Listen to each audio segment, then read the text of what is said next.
As the great sage said, they demanded to know how it was even possible for them. Compared to her, they were aware of their senior's strength.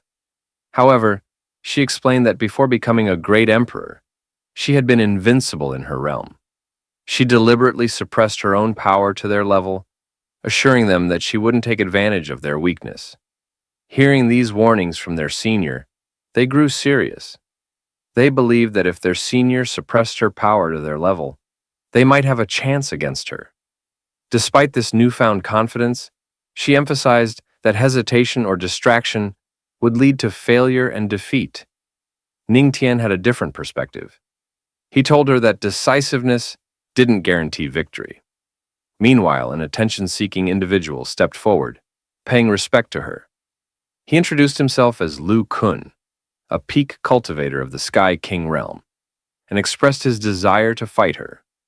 The great sage accepted the challenge, transforming into her youthful appearance.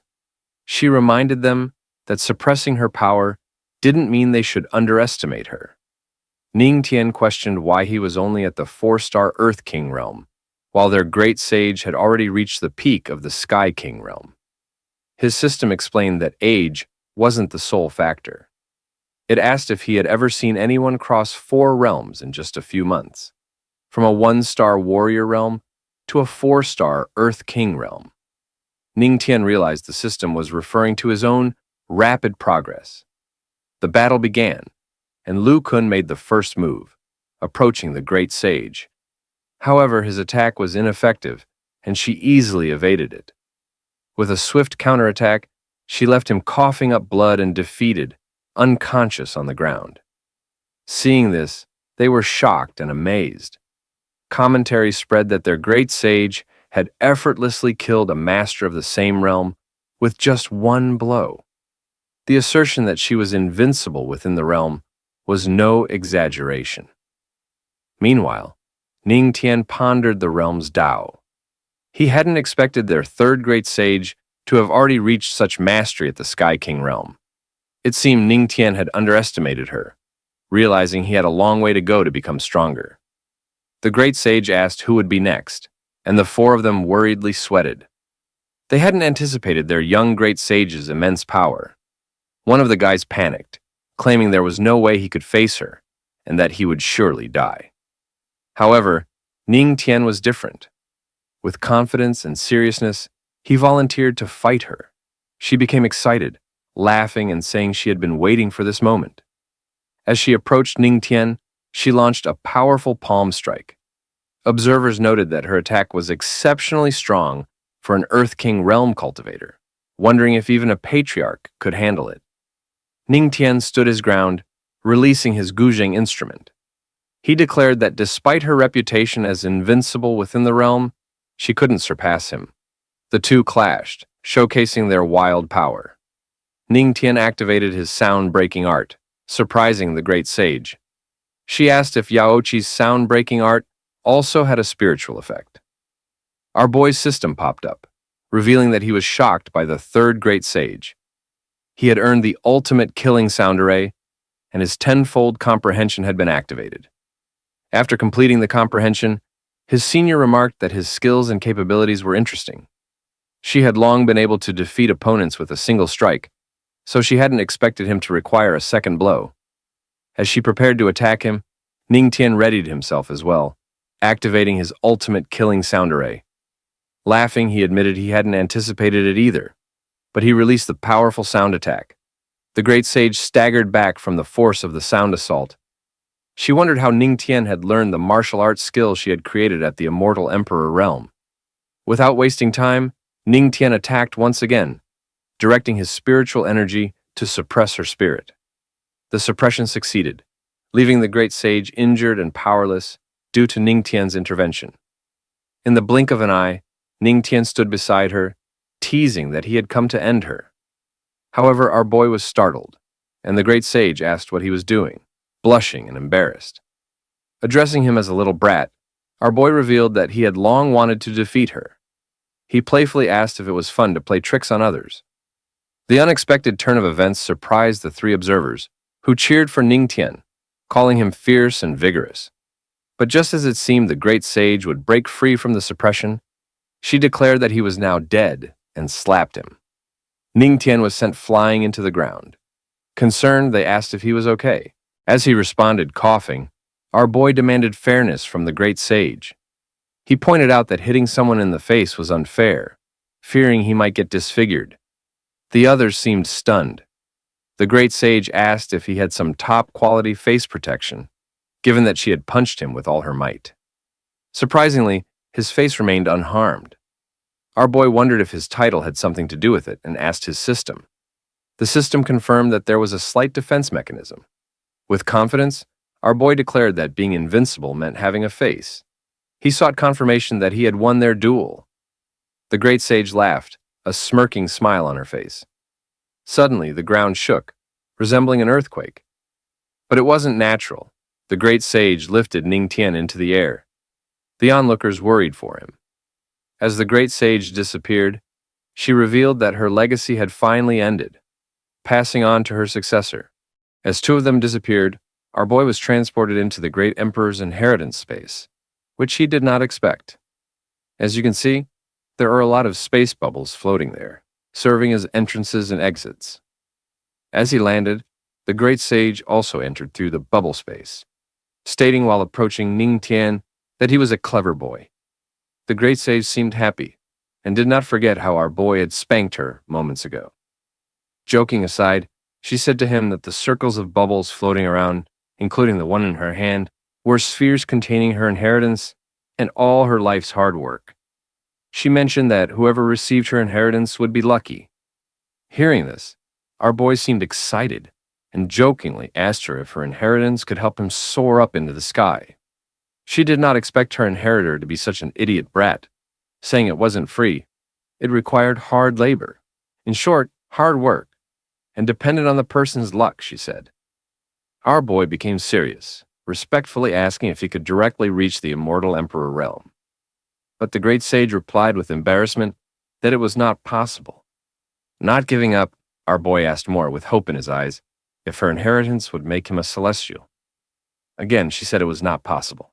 This was the second time our boy was rejected. Anyway, hearing this, our boy returned to his original attitude and mockingly said that if that were the case, it seemed like the great sage was wasting his time, implying there was nothing special in her inheritance. Saying this slapped the face of our great sage, and it seemed his words affected her. The great sage commented that the brat seemed hypocritical and good at making jokes, and our boy's words seemed to anger her. However, deep inside, all of his words were true, and he turned back, stepping aside with an embarrassed expression, hiding his state of embarrassment. She thought to herself that she couldn't understand it, even if her inheritor's attitude was like that. She reminded herself that, as an adult, she shouldn't be bothered by a kid's behavior. While cursing our boy and controlling her emotions, she faced him with a bright smile. She told him that it was better for him to learn it by himself, rather than getting it for free. I think the author is giving some motivational quotes to the readers by saying this, or maybe the translator added it. Anyway, she said that her inheritance is much more useful than one that simply gives power. While listening to the excuses of the great sage, he didn't care. She explained to him that the reason she is called the third great sage is that she reached the level of the Tao of the palm, fist, and music. Hearing this, it seemed our boy became interested, and he realized that the Tao could turn someone into a sage. He remarked, asking if the highest realm of the Tao isn't the pinnacle, then how is it supposed to be? Seeing our boy hooked by what she said, she became proud and boasted, saying that he was an idiot for thinking there was no such thing, and added that anyone who thinks the Tao is the pinnacle is mistaken. Laughing, our boy thought that he needed to practice patience, referring to his great sage. The third great sage became serious, saying no more teasing, and began to show him what she was talking about. She focused, and as she cultivated, a large aura exploded around them. She told him that for those below the great sage emperor, the highest realm of the Tao is indeed the pinnacle. But in the great emperor's realm, there is also the level of sage. and the strong ones of the God realm are at an even higher level than that. While our boy witnessed this unbelievable power of his great sage, he remarked that when competing with opponents of the same realm, the comparison is not only through their aura, but also through their understanding of the Tao itself. The stronger your understanding, the more likely you are to be invincible within the realm. Understanding this, he asked her about her understanding of the Tao and how she reached the level of the sage. She responded in an intense and serious tone, saying that he could master her Tao of fist and palm. She would give her Tao to him and let him see for himself how he could understand it once he took it. But our boy suddenly surprised her by asking about her Tao of music. She fell to the ground when he asked her about it, but quickly regained her posture and seemed annoyed. Coughing, she reluctantly admitted that his Tao of music is remarkable. Praising him made him happy and more proud of himself. He told her that he saw it wasn't much better than his, and said she didn't need to be embarrassed to admit it because he knew he was a genius among geniuses. Because of this, she realized even more that the brat was truly insufferable, and thought to herself that she needed to think twice about what she would say before speaking, so the brat couldn't boast. Yet she was done with it and couldn't control her pride as an honorable sage. She intentionally attacked him while giving him her essence inheritance, throwing it at him with a bit of resentment. Our boy seemed shocked by the sudden actions of his great sage, and now her essence entered his head, synchronizing with him. He shouted like crazy, saying that he felt full of power as he understood it. He floated up as he meditated there, while the great sage looked up, seeing him as a talented young one, and wondered how far the brat could reach. While our boy was understanding and comprehending it, he focused on seeing the movement and method to learn it quickly. He marveled at the accomplishments of his great sage, saying that she was surely worthy of her title. Then, his cheat code began to activate, telling him that it detected he had absorbed the Tao of the fist and palm, and the tenfold comprehension began to activate. As he comprehended it, the system announced that he had successfully understood the Tao of the fist proficiently, as well as the Tao of the palm. Now, he could use the Tao of the palm. Having comprehended it, he opened his eyes and sighed suddenly. The great sage, seeing him disappointed, asked him how it was. In response, he knelt down, praised her, and with a respectful tone, thanked her, saying that he was not qualified enough.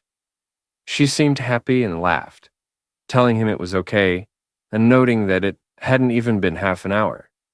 She said the point was the feeling, and with his talent, she guessed it was already considered very quick for him to understand it within a few months. He expressed his dissatisfaction, telling her that he had only reached a level of proficiency and thought he could reach the pinnacle in just one go. Seeing this, she encouraged him, saying he didn't need to be too discouraged. But when she realized that he had only reached the level of proficiency, she paused in shock and approached him, pointing her finger at him and asking if he truly understood it. She confirmed if he was now at the proficient level because it had taken her 10 years to reach that level. But he did it in only half an hour. This revelation made her even more surprised, and she became serious about the event, thinking that from ancient times, no one had ever heard of a genius who could reach such a level of understanding in just half an hour. She stated this while looking at our boy, unaware that a system inside him was doing all the work. Anyway, ignoring my comments, she added that the brat would become a great emperor, and stated that he would surely enter the God realm level quickly. She then addressed him as a brat, asking him not to tell anyone that he reached that level in half an hour, even if a strong great emperor backs him up. Our boy asked why, while the great sage explained that their world is not just composed of the 3 heavens and 9 spiritual domains. There are many other unnamed vast lands, and there are even restricted regions that can kill a strong emperor in seconds. Hearing this, our boy didn't expect it, and asked if there was another continent in their world. She replied by asking him if he knew what his godly physique was. He said he didn't know much about it and asked her what it was. Damn, question after question, huh? But anyway, our great sage explained that throughout the ages, most cultivators relied on comprehending the basic heaven and earth laws to cultivate. such as wind, fire, thunder, and lightning. His godly physique not only comprehends those basic laws far better than an ordinary person, but, at a later stage, also has the ability to master advanced laws like the law of life. Hearing this, he asked what that was. She explained that the law controls life and death, and it is rumored that someone with a godly physique can deprive a great emperor of their life. That was why she told him not to share his abilities with everyone. He understood that if he didn't get stronger, he might be killed. The great sage said this was why she liked teaching him, because he was worthy of being taught. She gave him a manual that contained the skills of the great sage, saying that the book is a heavenly ranked skill she created herself. It seemed suitable for him to cultivate, so she gave it to him. Our boy said he already had a skill, thinking to himself that he had a God-ranked skill from the gods' records that matched his godly physique, and he couldn't cultivate other skills alongside it. The great sage then asked, what if she said it cultivates all 3,000 great Taos at the sage level? She gave it to him, and our boy was surprised to hear what his great sage said. This is the end of the video. Thank you for watching, and please continue to support our channel.